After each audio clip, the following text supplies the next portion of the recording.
안녕하세요. 성공예감 이대호입니다.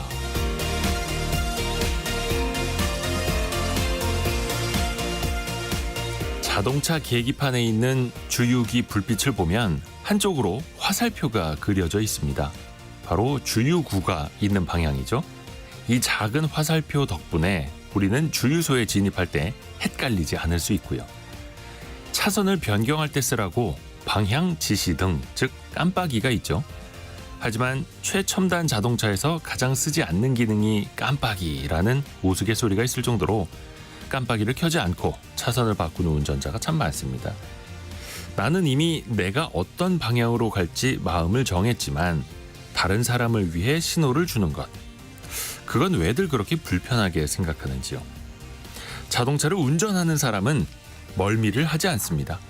언제 출발할지, 어떻게 멈출지, 어떤 방향으로 핸들을 틀 것인지 본인은 모두 알고 있기 때문이죠. 그런데 차에 함께 탄 사람은 보는 것과 움직이는 게 크게 달라질수록 뇌와 몸의 혼란을 겪어서 멀미를 하게 되죠. 우리 사회도 마찬가지입니다. 서로 신호를 주고받고 혼선을 줄이려 노력하는 것, 귀찮고 어렵게 느껴질 수는 있지만 서로가 배려하고 소통할 때 분명히 사회적 비용을 줄일 수 있을 겁니다. 성공예감 이대호입니다. 시작합니다.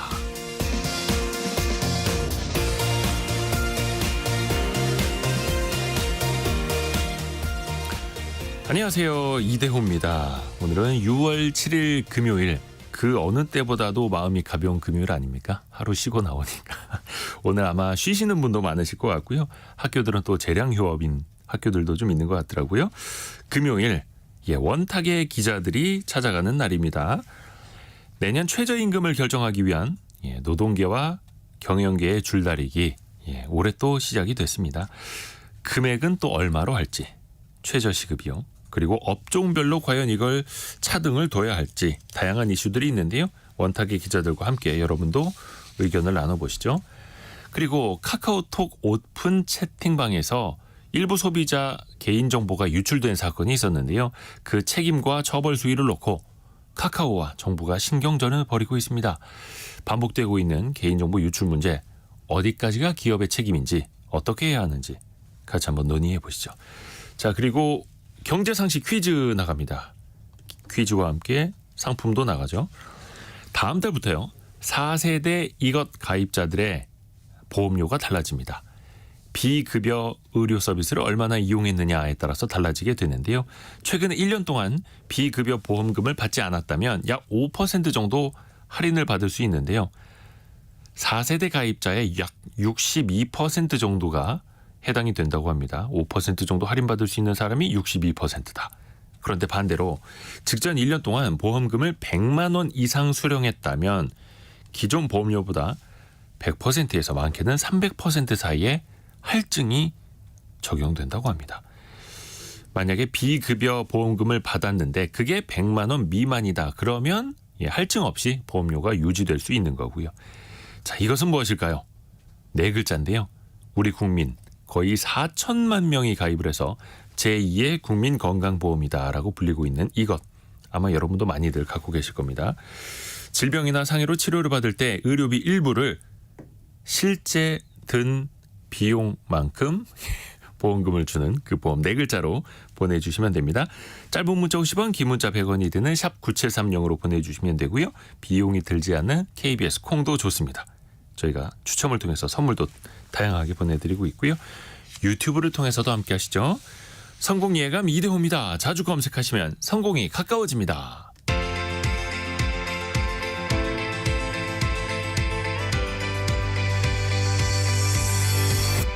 KBS 1라디오 성공예감 이대호입니다. 원탁의 기자들 함께 만나봅니다. 머니투데이 방송 염현석 기자, 2대12 권소현 기자, 경제전파사 강예지 에디터 함께합니다. 안녕하세요. 안녕하세요. 제가 사실 2013년인지 14년인지 그때부터 원탁의 기자들 함께 했었거든요. 매년 빠지지 않는 아이템이 있습니다. 바로 이맘때쯤 나오는 과연 최저시급 얼마로 결정될 것인가, 또 어떤 논의가 어떻게 진행이 되고 있는가. 자, 올해는 거의 지금은 이제 현재 9,860원인데 내년 걸 결정을 하자면 거의 1만 원을 넘을 가능성이 굉장히 높죠. 그렇죠. 네. 동결되지 않으면 거의 최소 시급만 올라도 최저 상승률만 돼도 뭐 10,000원은 넘을 수도 있을 것 같습니다. 근데 역시나 사용자 측에서는 동결을 요구하고 있고요. 이 문제부터 한번 좀 누가 정리를 좀 해주실까요? 네, 강예지 먼저 에디터. 그 노동자 측 주장은 최저임금이 노동자 가구가 살아갈 수 있는 수준으로 대폭 인상돼야 된다. 최저임금은 노동자와 국민의 생활 안정을 위한 최소 수단이다라는 이제 그 계속 반복되는 이제 논리를 역시 강조를 하고 있고요. 경영계 측에서는 소상공인의 영업이익이 줄어들고 있고 개인 사업자들 대출 연체금도 증가하고 있어서 이제 지금 침체 때문에 너무 힘들다. 최저임금을 주는 당사자 어려움이 가중되는 만큼 우리 그 소상공인이나 사업자들의 지불 능력이 충분히 좀 고려돼야 한다라고 주장을 하고 있습니다. 항상 의견은 엇갈리죠. 노동계에서는 좀 높이 부르고 사용자 측은 거의 동결을 부르고 시작을 하고 네. 이거는 뭐 어떻게 달라질 수도 없는 거고요. 이게 어찌 됐건 이 노동자 측과 사용자 측 간에 이제 합의를 해야 되는 거 협의를 해야 되는 거잖아요. 근데 저도 한 2017년부터 이 정부 출입하면서 이 최임이 많이 좀 봤었는데 보면 협의를 하는 게 아니라 상대방을 설득을 하는데 좀 문제가 있다라고 봅니다. 어찌됐건 각 계층의 대표로 나왔으면 우리의 사정을 얘기를 하고 서로의 의견 차이를 좁혀가는 방식의 대화를 해야 되는데 가끔 가다가 이렇게 회의하는 것들을 실제로 참관하는 기회들이 있거든요. 그 참관을 하다 보면 좁혀가려는 노력은 거의 하지 않고요.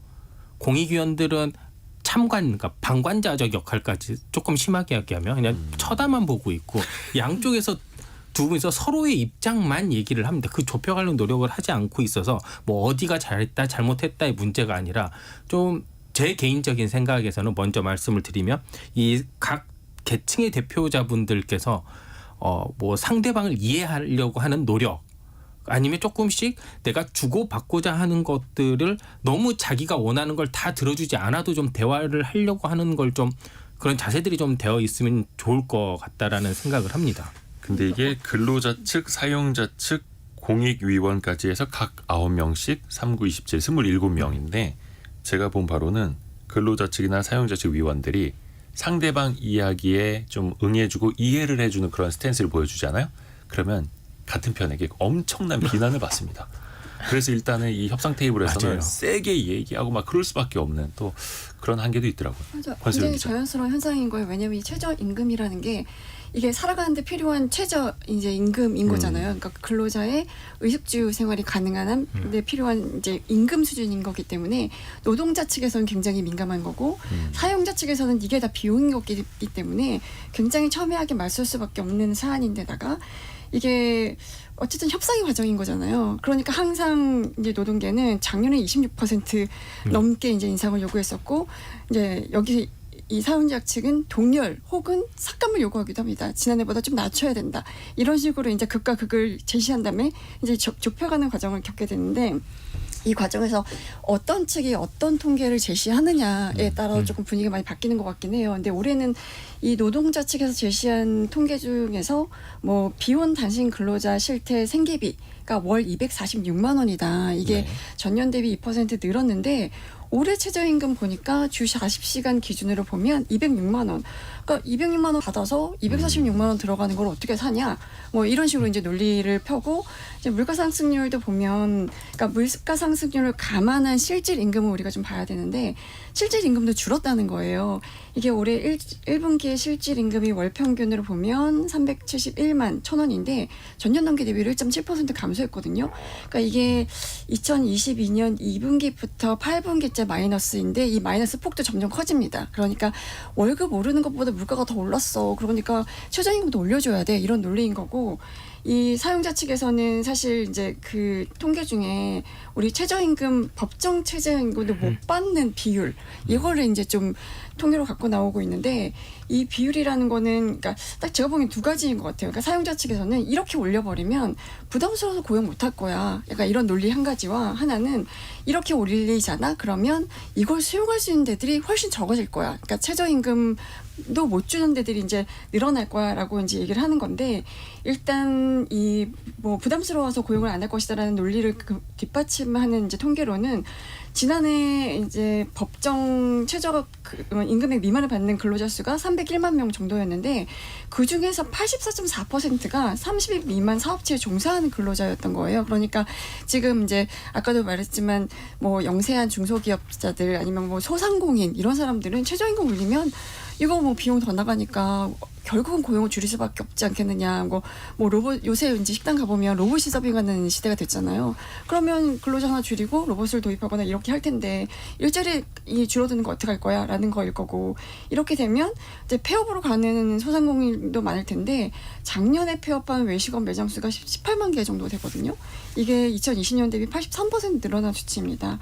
그리고 이제 최저임금도 못 맞추는 곳들이 생길 거라는 것들은 이 기업의 지불 능력이라든가 뭐 근로조건, 생산성 이런 것들이 다 업종별 규모별로 차이가 있는데 이거를 일괄적으로 적용하다 보니까 이제 수용성이 떨어진다는 거였거든요. 그래서 임금 근로자 중에서 최저임금에게 못 미치는 임금을 받는 근로자 비율이 2001년에는 4.3%였는데 지난해는 13.7%까지 늘었었어요.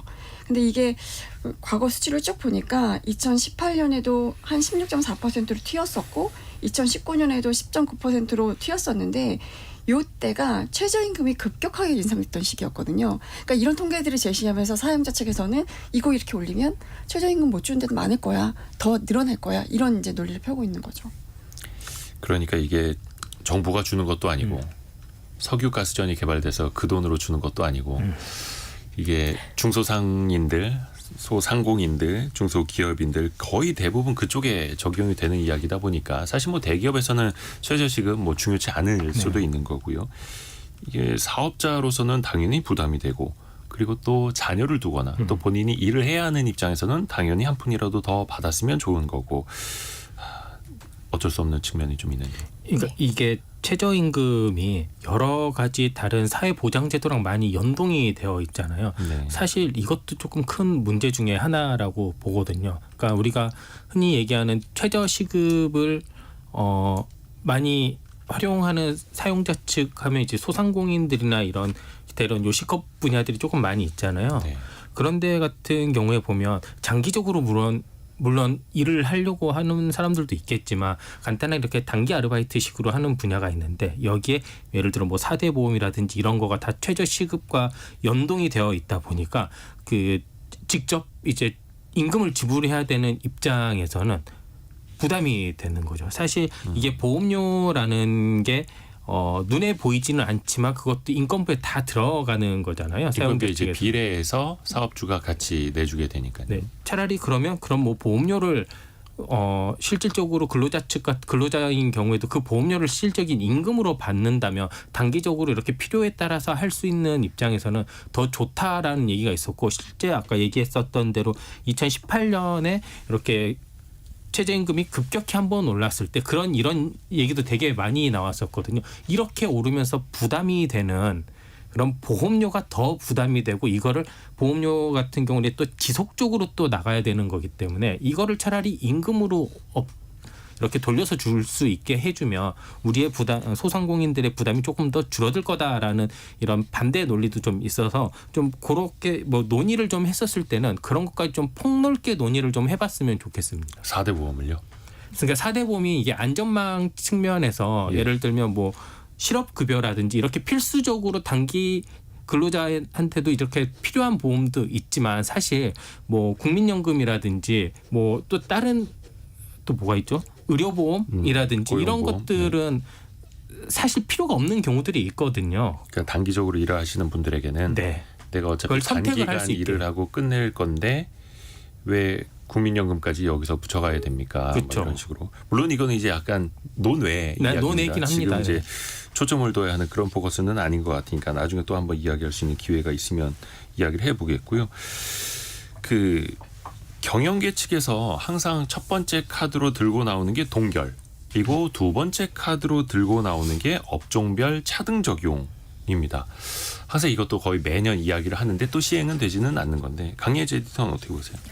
일단 그 올해 이제 가장 굵직하게 나오는 그 양측이 맞부딪히는 이슈가 이제 크게 세 가지라고 보는데요. 말씀하신 업종별 최저임금 구분 적용하는 거, 그 다음에 두 번째가 플랫폼 노동자에 대한 최저임금 적용해달라라는 노동계 측의 이제 주장, 그리고 이제 아까 말씀하셨듯이 비혼 단신 근로자 혼자 사는 분들의 생계비를 어떻게 해석할 거냐, 이걸 두고 서로 양측에서 각자 유리한 어떤 통계치를 가지고 와서 근거로 제시하는 요 세 가지인 것 같아요. 근데 이제 그 사용자들이 업종별 최저임금만 먼저 보자면 최저임금 미만율이라는 게 사실은 임금 노동자 중에서 최저임금도 못 받으시는 분들의 이제 그 비율이거든요. 근데 이게 업종별로 40에서 50%포인트까지도 차이가 난다. 그러니까 업종별로도 구분해서 적용해서 실질적으로 이제 최저임금의 어떤 효과를 업종별로 적용을 할 수 있어야 된다라는 게 주장인 건데, 노동자 쪽에서는 특정 업종만 낮은 최저임금을 적용하면 이미 있는 인력난이 더 악화하고 또 이런 업종의 경쟁력이 낮아진다고 해요. 근데 이제 이렇게 적용되는 것들이 그 가장 대표적인 곳이 편의점에서 최저임금을 많이 적용을 하잖아요. 네. 근데 이제 그 뭐 베이커리라든가 뭐 여러 가지 업종을 봤을 때 예를 들어서 꽃집은 그보다는 더 낮은, 그러니까 최저임금 이상을 준다 이런 통계가 또 있다고 하고요. 근데 이제 막상 경영계 측의 주장대로 그렇게 적용을 했을 때 그러면 예를 들어서 최저임금을 편의점에서 근무하는 직원에게는 적용을 하고 어떤 그 꽃집에서 하시는 분들한테는 10,000원 이상을 줘야 되는 걸 최저임금으로 적용한다, 차등 적용한다라고 했을 때 꽃집 사장님이 정말 과연 반길 만한 일인 것인가? 그리고 그 노동자들은 또 이런 거에 대해서 과연 어떻게 생각하실 것인가? 이런 부분들을 좀 그 생각을 해봐야 되고, 너무 경영계 쪽에서 이제 지금 당장 이제 경기 침체라든가 이런 것들을 반영을 해가지고 그 사용자 측의 목소리를 내는 건 맞지만 진짜 실정을 반영을 해서 노동자라든가 아니면은 그 경영자들의 그 얘기들을 고루 들어본 건지는 조금 의구심이 드는 것도 사실이라고 볼 수 있습니다. 그러니까 현장에서 진짜 네. 일하시는 분들과 실제로 이 최저임금을 주는 사람들의 목소리가 반영이 되어 있는 거냐. 네. 그렇죠. 괜히 또 최저임금 많이 올라서 일자리를 또 구하지 못하는 분들도 생겨날 수 있으니까요. 네. 그 최저임금의 취지 자체가 인간의 기본적인 삶의 질을 어느 정도 보장해야 한다라는 거잖아요. 그러면 이게 업종별로 편의점에서 일을 하느냐, 뭐 세탁소에서 일을 하느냐, 꽃집에서 일을 하느냐에 따라서 그러면 인간으로서의 기본적인 삶의 질이 달라도 되는 거냐라는 또 이 취지에 또 역행하는 일이 생길 수도 있겠고요. 이 업종별 차등 적용에 대해서 혹시 이견 있으신 분 있으세요? 없나 보네요. 최저 시급이라는 네, 염민석 게 기자. 나왔던 배경 자체가 네. 어떤 업종을 이제 불문하고 사람으로서 일을 하면, 열심히 일을 하면 사람으로서 살 수 있는 최저의 임금을 보장해 주기 위해서 나오는 거잖아요. 네. 사실 이렇게 최저 시급이 없었을 때 뭐 지금의 얘기로는 거의 뭐 불법 고용 정도의 이런 노동 착취가 일어날 수 있기 때문에 그거를 방지하고자 이제 만들어진 이렇게 안전핀 같은 건데, 이거를 이게 산업이 자꾸 발전이 되고 서비스업이 고도화되면서 여러 가지 시각들이 나오는 차이에서 있는 것 같습니다. 우리가 서비스업이라고 하면 예전 같은 경우에는 단순히 나의 이런 노력을 이렇게 재화처럼 마치 제공해 주는 게 서비스업의 대표적인 한 사례였었잖아요. 근데 최근 같은 경우에는 나의 노력이 이게 뭐 정신적인 노력, 고급진 노력 같은 거 뭐 좀 잘못된 표현일 수도 있는데 조금 더 부가가치가 높은 노력을 조금 제공을 해주면 돈을 많이 줘도 되고, 그렇지 않으면 단순 반복 업무 같은 경우 같으면 돈을 조금 적게 줘도 된다라는 인식이 어느 순간부터 이게 생기기 시작하면서 이런 것들이 나오기 시작한 것 같거든요. 예를 들면 누구나 할 수 있는, 누구나 배우지 않아도 바로 할 수 있는 거는 좀 덜 줘도 되지 않냐.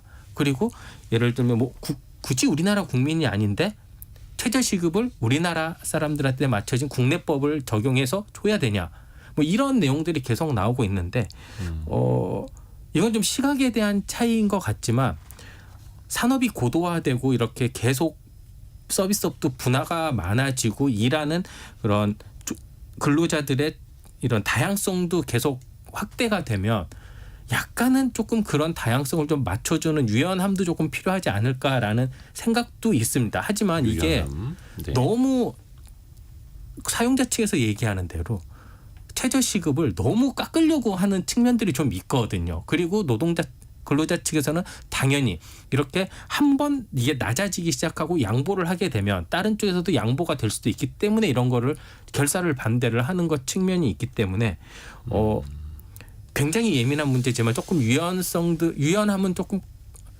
고려는 좀 해볼 필요는 있을 것 같다. 예. 이미경님은 업종별 차등 적용이기보다 시장에 맡기는 게 최고입니다라는 또 의견도 주셨고요. 아까 우리가 꽃집 이야기를 좀 했었는데 8879님이 꽃집을 하는데요. 몇 년 전부터 직원을 내보내고 부부가 속 편하게 일합니다. 좀 적게 벌면 되지요라고 의견 주셨고, 그러니까 실제로 이런 일이 또 생긴다라는 것.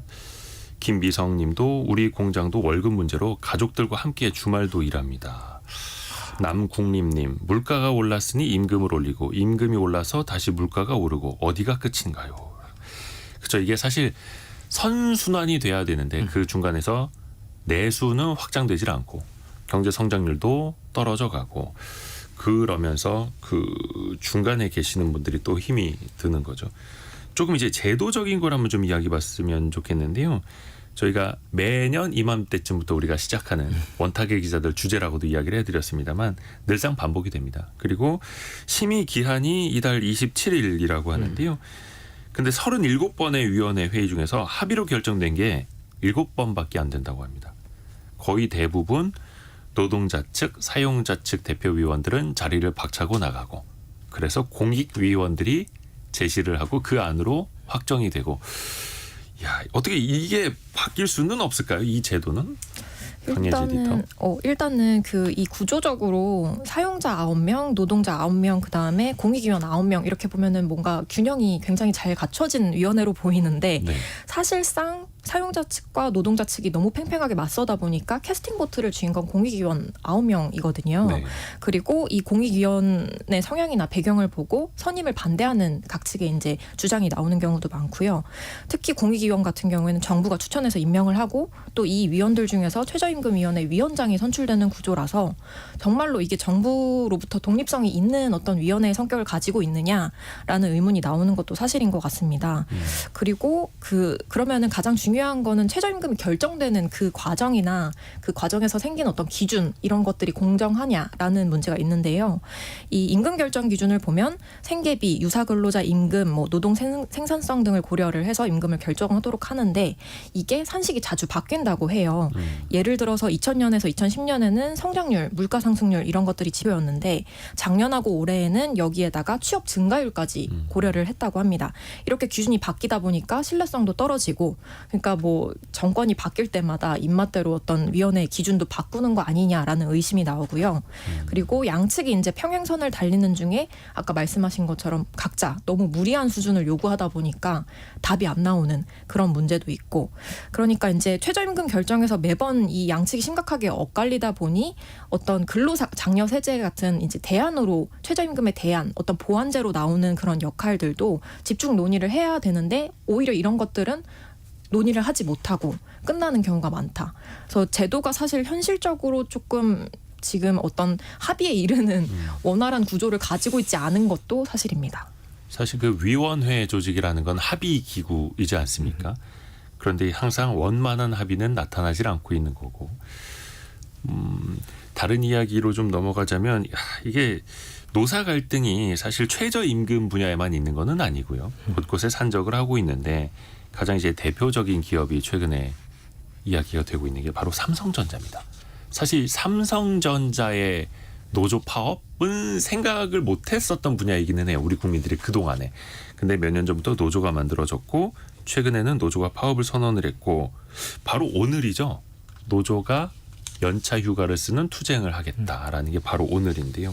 요 문제에 대해서는 어떻게 보시는지 권소영 기자 혹시 사실 삼성의 가장 큰 경쟁력은 저는 개인적으로 보면 이 무노조였던 거가 아니었나 하는 생각이 좀 들었었어요. 물론 이거에 대해서 의견들은 더 갈립니다만. 그러니까 노동자의 권리라든가 이런 것들에 대한 이제 존중 이런 것들은 필요하긴 했지만 어쨌든 이제 이 2020년에 무노조 폐기 이후에 지금 4년 만에 파업 선언을 한 거잖아요.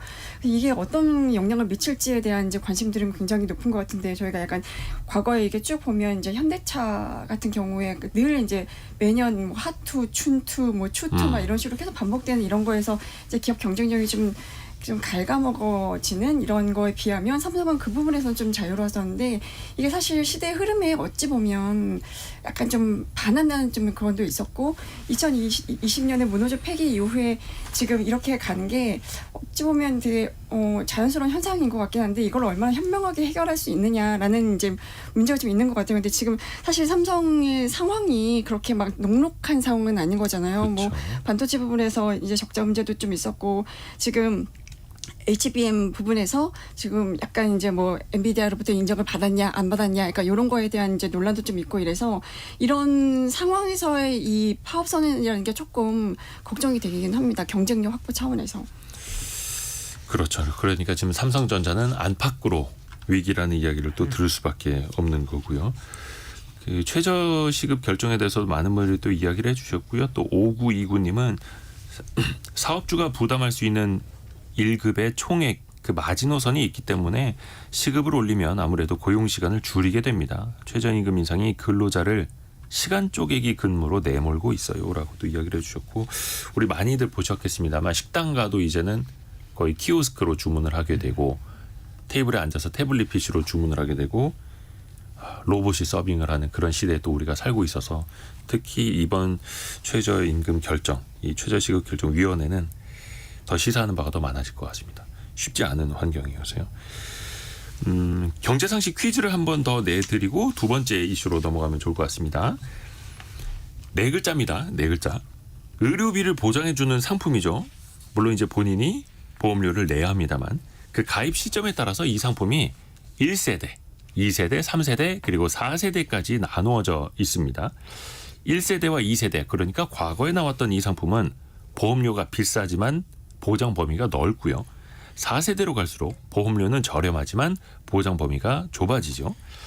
그런데 중요한 건 다음 달부터 보험금을 많이 받을수록, 그러니까 비급여 의료 서비스를 많이 이용할수록 할증이 된다라는 겁니다. 할증이 된다라는 것. 과연 어떤 보험일까요? 우리나라 국민 4천만 명이 가입한 제2의 건강보험이라고도 하는 것. 8520님이 일찍 보내주시긴 했는데 의료보험이요라고 느낌표를 한 3개나 찍어주셨는데 의료보험은 아니고요. 예. 임성택님이 저는 3 또는 4세대 보험으로 갈아타라고 엄청 전화를 받았는데 바꾸지 않았습니다라고. 그렇죠. 이렇게 보장 범위가 많이 필요하신 분들은 오히려 1, 2세대 보험이 더 나을 수도 있겠고요. 신길선님이 대출도 많고 이자가 부담스러워서 얼마 전에 해지했어요. 속상해요. 유유. 또 이렇게 보내주시기도 했네요. 나름대로 또 사연도 많으실 것 같습니다. 이 보험에 대해서. 그리고 또 그 보험금을 받으신 분들 입장에서는 또 든든하구나 또 많이 느끼셨을 텐데요. 그 네 글자 보험 보내주시면 됩니다. 짧은 문자 50원, 긴 문자 100원이 드는 샵 9730 혹은 KBS 콩으로 보내주시면 됩니다. 오늘의 움직임에 주목하고 세상의 흐름을 놓치지 않습니다. 여러분의 내일을 응원하며 성공의 열쇠를 함께 찾아갑니다. 성공예감 이대호입니다.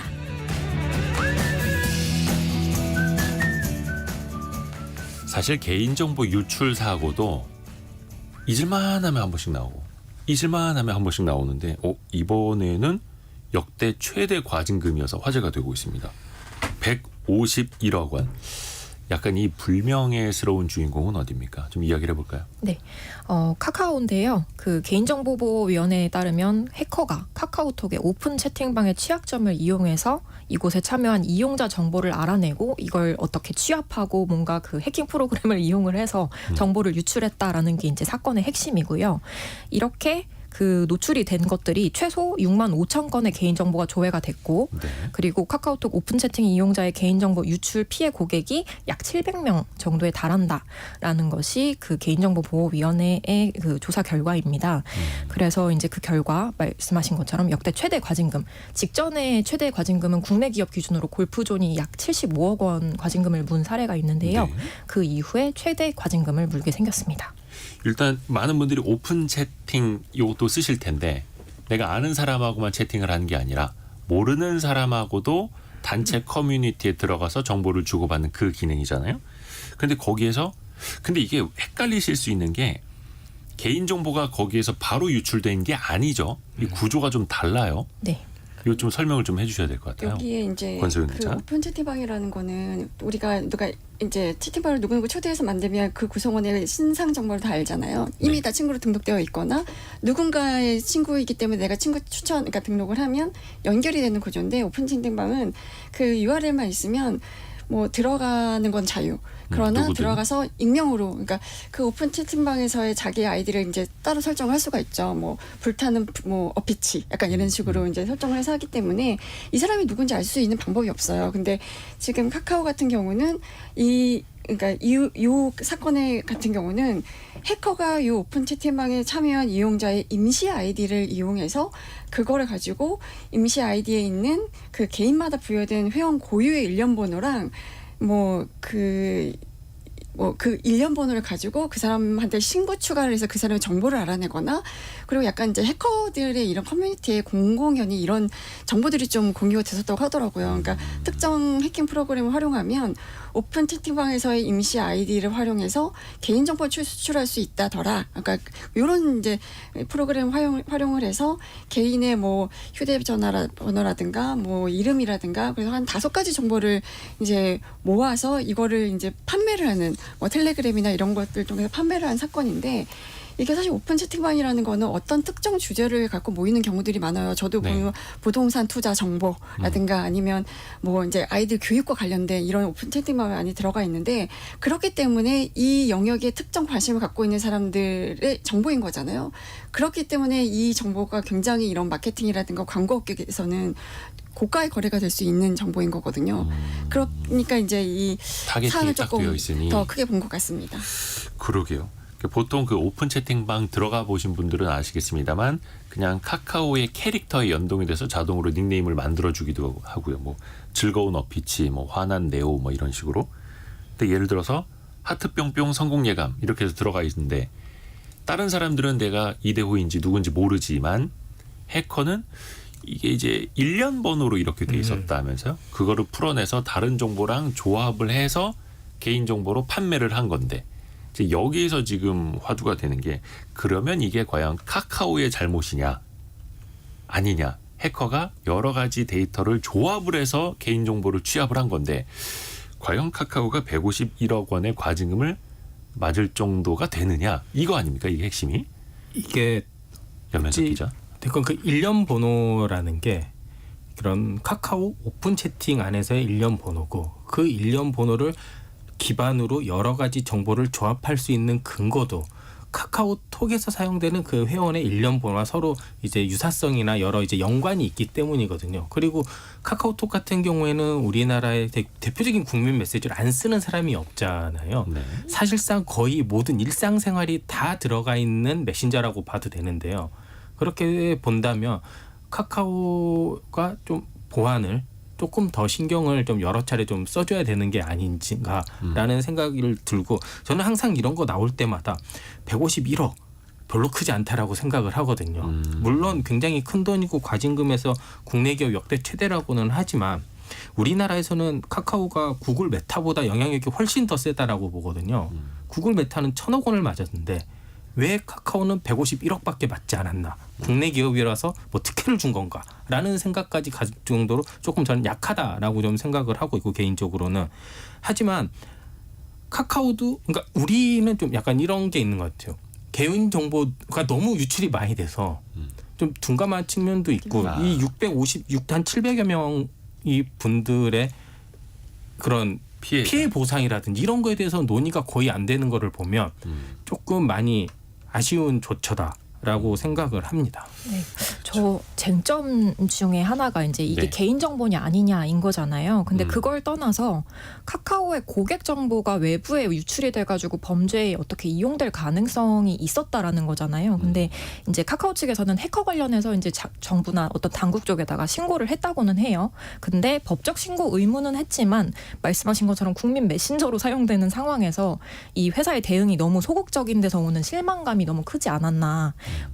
이 고객 당사자는 물론이고 오픈 채팅을 이용하는 수많은 사람들한테 알리지 않았다라는 점이 좀 문제라고 보고, 그 개인정보보호위원회에서도 좀 그런 점을 약간 괘씸죄로 적용하지 않았을까라는 생각도 듭니다. 뭔가 좀 신고를 하는 의무를 좀 더 먼저 선행을 했어야 된다라는 지적도 좀 있는 거고요. 지금 일단 카카오는 요게 약간 법정에서 좀 다퉈보겠다 이런 계획이더라고요. 근데 개인정보보호위원회에서는 오히려 이걸 또 불편하게 생각을 하고 있고요. 어떻습니까? 일단 기업 입장에서는 물론 이제 행정부처의 판단에 동의하지 못하면 사법의 판단을 또 받아볼 수도 있는 건데 이거 가지고도 양측이 부딪히고 있다. 이건 어떻게 봐야겠습니까? 부처의 존재 목적이 개인정보위원회 같은 경우에는 그 정보 보호 측면에서 굉장히 신경을 많이 쓰겠다라고 해서 이제 만들어진 위원회인 거잖아요. 하지만 이런 법적인 소송에 대해서 불편한 감정을 가지고 있는 거는 그 위원회가 존속할 수 있도록 해줄 수 있는 법적인 강도가 굉장히 약하기 때문이라고 생각을 합니다. 이제 이렇게 과징금 측면이라는 게 이제 행정처분의 입장에서 내린 건데 그 행정처분은 법령에 근거해서 내려진 거고 거기에 이제 여러 가지 대통령령이라든지 이런 시행령 등등이 이제 고려돼서 이제 과징금 규모가 산출이 됐을 텐데 그 여러 가지 그런 시행령 윗 상위 단계인 법이 워낙 약하면 사실 이게 소송으로 하면 질 가능성이 되게 크거든요. 그렇다면 예를 들어 뭐 위원회 같은 경우에는 굉장히 이제 유명무실해질 경우가 있다. 우리가 공정거래위원회를 조금 기업들이나 두려워하는 거는 공정거래법이 굉장히 강한 상위법이기 때문이거든요. 예전 같은 경우에는 뭐 매출의 몇 %까지 과징금을 물릴 수 있을 정도의 굉장히 상위 법령이기 때문에 이렇게 모든 기업들이 좀 공정거래에 대한 의식을 하고 지키려고 하는 건데 이런 개인정보 같은 경우에는 제가 아까도 말씀드렸다시피 이게 데이터 AI 시대나 뭐 데이터 사회로 가면 정말 중요한 소스고 하나의 이런 자원이 되는 건데 이거에 대한 관리 측면은 조금 좀 종합적으로 좀 더 살펴봐야 되지 않나라는 생각이 듭니다. 근데 카카오 입장에서 권수영 보면 기자. 이게 어쨌든 간에 해킹을 당한 거고 이게 개인 정보를 볼 수 있냐의 여지를 따져볼 수 있다면 소송을 하는 게 맞는 것 같아요. 여기 또 이제 상장사고 주주들이 있으니까 이걸 그렇죠. 안 하면 이거 배임일 수도 있는 거거든요. 어쨌든 이제 이런 신용이라도 해봐야 되는 거고 지금 그래도 다행인 거는 어쨌든 이제 기술이 발전할수록 이제 윤리 문제도 따라붙을 수밖에 없고 지금 AR 기술이 엄청나게 빠른 속도로 발전을 하고 있으니까 개인정보 활용이나 보호 기준도 아직 제가 보기엔 선진국보다는 좀 약하긴 하지만 빠르게 우리도 강화가 되고 있어요. 사실 저는 저희 이델리는 약간 이제 그룹에 소속이 되어 있기 때문에 법정 의무 교육이라는 걸 받거든요. 네. 매년 받아야 되는데 그 중에 하나가 개인정보 보호예요. 이거는 작년에 들었던 것 올해 또 들어야 되고 내년에도 또 들어야 됩니다. 그러지 않으면 벌금이나 이제 과태료를 맞을 수 있기 때문에 약간 이런 정도로 이제 그룹별, 기업별로 이런 교육이 되게 의무화되어 있고 거기에 이제 개인정보위라는 조직만 봐도 사실 우리가 개인정보를 얼마나 중요하게 생각하는지 트렌드를 좀 볼 수가 있는데 이게 2011년 12월에 출범을 해서 행안부 산하 조직이었던 건데 2020년 8월에 그러니까 장관급 중앙행정기관으로 격상이 됐잖아요. 네. 그 이후로도 이제 그 이후에 좀 활동을 좀 왕성히 하고 있는데 이게 사실 과거에는 이런 개인정보 유출에 대해서 너무 솜방망이 처벌 아니야? 이런 지적이 나올 정도로 뭐 과태료도 굉장히 적었고 뭐 이런데 최근 한 10개월, 한 1년간 보면 그 과징금 규모도 굉장히 늘었어요. 그러니까 작년 7월에 LG 플러스 한 30만 건 고객 정보 유출로 68억 과징금 맞았고 그 다음에 이제 올해 5월달에 골프존 75억 맞았잖아요. 그리고 이번에 이제 카카오 151억 맞았던 건데 점점 과징금 규모도 늘어나고 있고 이게 이렇게 된 이유는 작년 9월에 개인정보보호법 개정안이 이제 실행이 됐는데 그 개정안 내용을 보면 그 이전까지는 과징금 상한액이 위법 행위와 관련된 매출액의 33%였는데 이게 개정된 후에는 전체 매출액의 3%로 조정이 됐는데 만약에 위반 행위와 관련이 없는 매출액은 제외할 수가 있습니다. 근데 이 위반 행위와 관련이 없다라는 거는 기업이 입증을 해야 되기 때문에 이게 굉장히 어려워진 거예요. 그러면서 이제 과징금 규모도 좀 늘어나긴 했는데 뭐 이 카카오에 대한 과징금에 대해서도 이 정보위에서 좀 뭔가 의견도 많았고 그래서 뭐 회의도 뭐 길어지고 뭐 이랬다고 하는데 요새는 사실 이 개인정보 유출뿐만 아니라 개인정보 보호에 관련돼서 이제 위반되는 여러 가지 건수들이 좀 많이 적발이 되는 것 같아요. 예를 들어 뭐 근거 없이 이용자들의 주민등록번호를 수집하거나 보관한 경우 이거 사실도 이런 정보도 수집을 하면 보관 기한이라는 게 있고 보관 네. 기한이 지나면 폐기를 해야 되는데 이거 안 했네? 그럼 과징금. 약간 이런 식으로. 그러니까 유출만이 문제가 아니라 뭐 해커의 이런 해킹 시도를 뭐 로그인 시도를 차단하기 위한 노력을 했어? 안 했네? 그럼 과징금. 약간 이런 식으로 굉장히 범위가 광범위해졌고 그런 개인정보보호를 강화하는 쪽으로 가고 있는 건 맞습니다. 근데 네. 그 속도라든가 이런 것들을 우리가 기술의 발전의 속도를 봤을 때 조금 더 빨리 이제 진행해야 되는 거 아닌가 하는 생각이 좀 들긴 합니다. 그러니까 개인정보의 유출 여부뿐만 아니라 이걸 취합하고 보관하고 이용하는 걸 전반적으로 물론 이제 보안까지도요. 해서 개인정보보호위원회가 그냥 처벌만 하는 조직이 아니라 사실은 이걸 잘 보호할 수 있는 그런 행정적인 제도를 또 갖고 나가야 하는 그런 책임 있는 부처이기도 한 거고요. 뭐 다른 기업들도 사실은 마찬가지고요. 이게 끊이지를 않습니다. 이게 최근에 3년간 유출된 개인정보만 6,500만 건이라고 하니까 이제 우스갯소리로 개인정보를 사고 파는 사람들이 봤을 때 이대호 거 여기도 있네 저기도 있네 얘 아직 핸드폰 번호 안 바꿨네 여기 또 있네 또 이럴 수도 있는 거예요. 중복되고 이거를 이제 근본적으로 어떻게 막을 수 있는 방법은 반복되지 않도록 할 수 있는 방법은 없는 걸까요? 이게 참 기업들 입장에서도 계속해서 투자로 또 이어져야 하는 건데요. 저 그 예전에 IT 보안 전문가분하고 대화를 나눴는데 방금 네. 말씀하신 것처럼 제가 제 개인정보 한 4원에 팔리나요라고 질문을 했는데 네. 그 정도 돈이면 상당히 중요한 인물이다. 오히려 더 싸졌어요? 너무 흔해서? 그렇게 얘기를 하시더라고요. 그래서 예. 우스갯소리일지언정 그만큼 개인정보 유출이 굉장히 일상적으로 흔히 일어난다라는 의미이기도 한데요. 이 가장 큰 문제는 그 유출된 개인정보가 보이스피싱, 우리 요즘 많이 받는 스팸 이런 범죄에 악용된다라는 점인 것 같고 그런 의미에서 이번 카카오 과징금이 저는 되게 하나의 중요한 선례가 될 수 있다라고 생각을 합니다. 이 통상적인 수준을 넘어서서 예기치 못한 해킹까지 대비해라. 그 이상으로 할 수 있는 거 다 했는지 증명해야 된다라는 건데 개인정보 보호 수준을 결국에는 대폭 강화해서 운영을 하라는 거잖아요.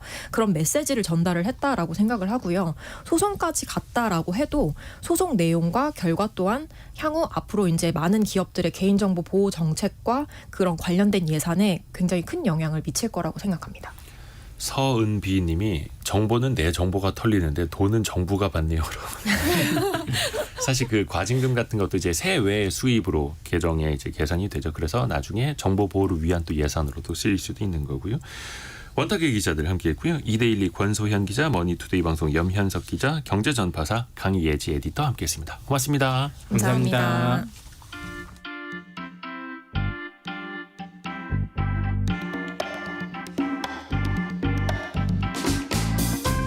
지금 여러분께서는 KBS 1라디오 성공예감 이대호입니다를 듣고 계십니다. 참여해주신 여러분께는 추첨을 통해 아름다운 식탁 창조 주비푸드에서 자연에서 갈아 만든 생와사비를, 쉽고 빠른 판촉물 제작 시너지 기프트에서 진동 클렌저 마사지기를, 그리고 성공예감에서 준비한 커피 쿠폰을 보내드립니다. 당첨자는 성공예감 이대호입니다 홈페이지에서 확인하세요. 징검다리 휴일 아니다. 이게 뭐라 그러니까 샌드위치라고 해야 됩니까? 네. 어제 하루 쉬었고 오늘은 이제 반짝 일하는 날. 내일 또 주말이 시작이 됩니다. 신나죠. 요즘 날씨도 좋고 그래서 가족들과 함께 또 아이들 데리고 동물원 찾아가는 분들 많이 계실 텐데요.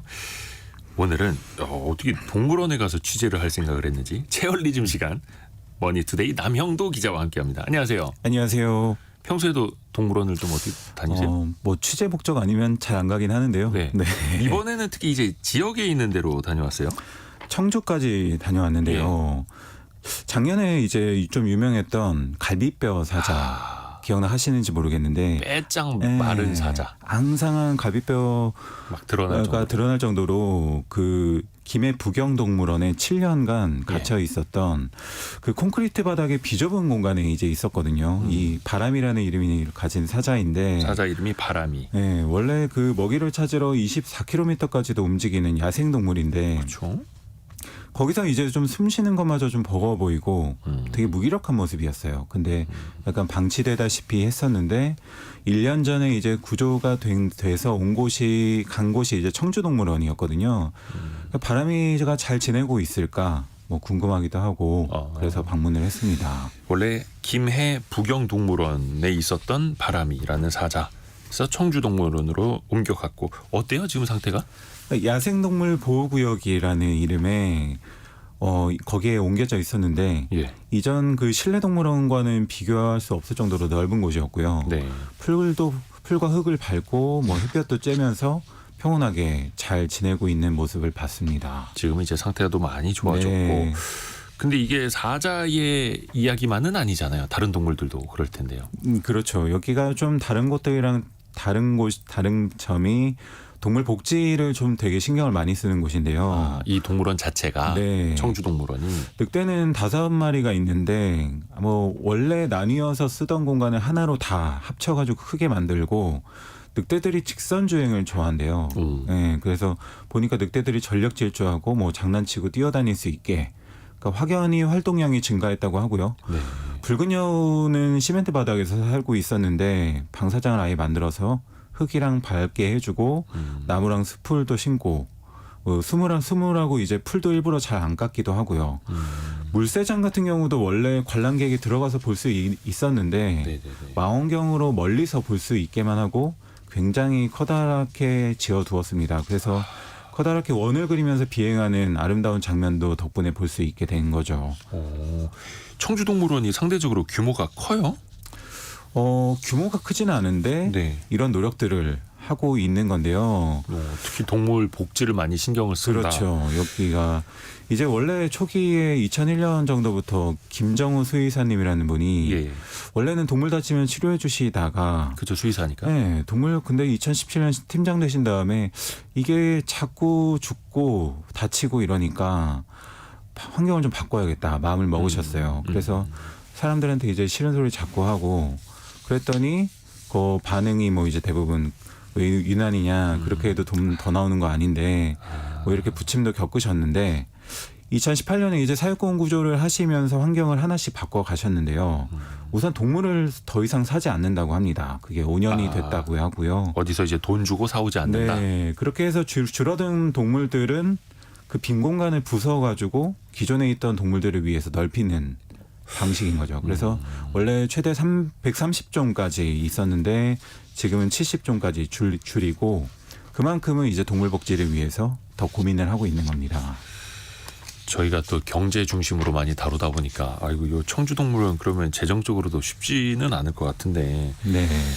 관람객들의 반응은 어떻습니까? 그러니까 사실 생각보다 동물을 오래 보지 않잖아요. 뭐 길어야 30초 정도 보고 다른 데 가는데 오히려 이런 뭐 바람이를 구조한 사연 이런 것들을 이야기를 해주니까 그게 콘텐츠가 돼서 오히려 더 사람들이 많이 몰리는 거예요. 그냥 똑같은 사자인데 네. 저 사자가 갈비뼈 사자야. 근데 여기 와서 튼튼해졌대. 네, 이 이야기가 맞습니다. 되네요. 그래서 동영상 조회수도 막 50만 건이 넘어가고 주말에 관람객 수천 명씩 오고 그래서 뭐 그런 이야기들에 오히려 사람들이 더 반응을 하고 여기는 또 특이하게 떠난 동물들을 위한 추모 공간도 동물원 중에 유일하게 마련을 해두었는데요. 아 그래요. 네, 여기 와서도 뭐 꽃다발 놓고 가고 사진 찍은 거 놓고 가고 그러니까 단순히 전시했던 동물이 아니라 우리가 함께했던 동물이구나. 함께 이렇게. 있었던 가족이었다. 네, 이렇게 인식을 하고 있더라고요. 근데 이제 어떤 사람들은 좀 불편하게 볼 수도 있고 아유 뭐 유난 떤다 이럴 수도 있는데 동물원을 찾는 사람들이 그냥 구경거리로만 보는 게 아니라 함께 살아가는 그 대상으로 그렇죠. 본다라는 거. 네. 그렇게 해서 관람객들이 이제 많이 오면 뭐 청주동물원 같은 데도 재정이 좋아질 수도 있는 거고요. 네, 맞습니다. 근데 동물들이 다 그렇게 잘 살고 있느냐? 여전히 좁은 곳에서 막 이렇게 방치되고 좀 물건으로 취급되는 동물들도 많잖아요. 다른 동물원에도. 여전히 많습니다. 이 수의사님 말씀을 들어보니까 그 예전에 다른 아쿠아리움에서 예. 실내동물원을 관리를 하셨대요. 그 예전에. 치료를 하셨대요. 거기 보니까 비버가 도착했는데 비버. 예, 새로운 동물이 왔다 했는데 이미 그 장시간 이동하는 동안에 수십 개의 상처가 이미 다 나 있었고 수의사님 손 안에서 서서히 죽어갔다고 합니다.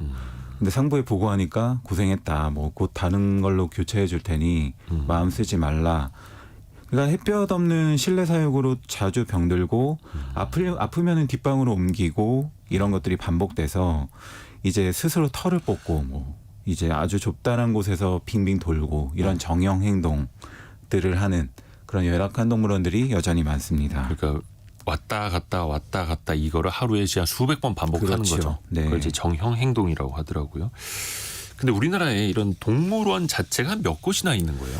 환경부에 따르면 2022년 말 기준으로 총 114곳인데요. 네. 이 중 24곳은 공공이 운영하고 나머지 90곳은 모두 민간이 운영하는데 이 중 절반 이상이 아까 말씀드린 것 같이 햇볕도 안 들고 시멘트로 된 실내 동물원입니다. 그러니까 이 민간 이런 동물원 같은 경우에는 수익 창출을 위해서 먹이 주기 체험 이런 걸 하기도 하고요. 뭐 좀 법이나 제도 뭐 규제가 있을 거 아니에요. 그 다행스러운 거는 좀 지난해 12월부터 허가제로 바뀌었습니다. 신고하면 원래 할 수 있게 되어 있었는데요. 이제는 동물원 만들려면 네. 허가 받아야 된다. 그래서 허가를 받아야 되고 동물원 수족관법이랑 이런 야생생물법이 시행이 돼서 그래서 이제 앞으로는 좀 바뀌게 되는데 시행되면 그래도 청주동물원도 근데 우리나라에서 그나마 나은 곳이라고 해도 아직 20% 정도밖에 못 왔다. 수의사님 말씀은 그랬고요. 그러니까 좀 동물원이 앞으로는 소유하고 구경하는 게 아니라 야생동물들이 그냥 머물다 가는 공간으로 인식이 좀 바뀔 필요가 있다. 이렇게 그 생각이 중심이 듭니다. 관람, 네. 구경이 아니라 동물들에게 초점이 맞춰진 그렇습니다. 것으로. 네. 그러니까 시민들의 의식도 좀 많이 바뀔 필요가 있겠습니다. 그러니까 제일 중요한 게 소비자다 말씀을 하시더라고요. 동물원 찾는 사람들이 지적해야 된다. 여기 동물이 너무 좋은 곳에 있다. 너무 가까이서 보인다. 불편하다. 이렇게 이야기를 해줘야지만 좀 동물원 입장에서도 서비스를 해줬는데 이제 자꾸 이런 이야기가 나오면 우리도 좀 바꿔야겠구나 생각을 하게 되고요. 그러니까 잠깐 이제 사진 찍고 넘어가기보다는 이 동물들 입장에서 좀 어떤 환경일까 생각을 하고 예를 들면은 뭐 올빼미가 청각이 예민하다. 그럼 내가 지금 좀 조용히 얘기해 볼까? 이런 식으로 좀 동물원도 이런 걸 이제 좀 알려주는 공간이 됐으면 좋겠다. 이런 바람이었습니다. 입장객, 관람객들에게도 그런 걸 같이 이야기하고 그러면서 동물을 사랑하는 법도 배우고. 사실 동물원이 그냥 신기한 동물 구경하는 곳이 아니라 그 배우러 가는 곳 아닙니까? 맞습니다. 아이들에게도 또 그런 걸 가르쳐 줄 수 있는 그런 어른들이 되어야겠고요. 머니투데이 남형도 기자 함께했습니다. 고맙습니다. 감사합니다. 저희가 2부에서는요. 귀농 귀촌을 꿈꾸는 분들에게 진짜 도움이 될 만한 소식 갖고 오겠습니다. 10시 5분에 금방 다시 뵙겠습니다.